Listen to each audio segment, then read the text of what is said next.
guys, today for our home edition of our mobility video, we're gonna go a little bit into some releases for the neck.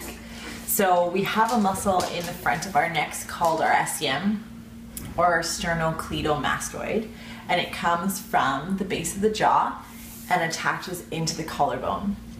What happens, especially when we sit at a desk for long periods of time, we tend to come forward with our neck, and this muscle in the front can get really tight. We're gonna have a guest appearance by Bailey over here.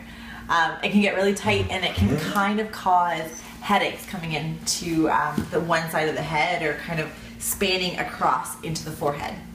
So one way to release it is using a lacrosse ball. So you kind of come in around the collarbone, be very gentle with this release. You don't need to be super aggressive. You're gonna kind of spin the lacrosse ball to gather up some of the skin, and then you're gonna come across into that release. So you're gonna think about going backwards into extension and then turning away from the lacrosse ball. So if it's on my left side, I'm gonna be turning my head to the right.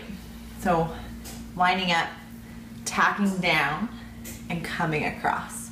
So what this is doing is using the lacrosse ball as like a glide. So if you're at home like me and you don't have a lacrosse ball, you can even use your fingers to come down right on top of the collarbone and stretch across. What this does is it creates like a gliding movement underneath my fingers and allows me to stretch through that muscle and release.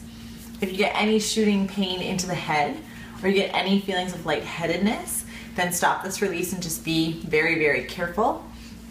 Otherwise, try and use this if you have any tension in the front or sides of your neck, and if you're getting any of the headaches. Thanks guys, see you next week.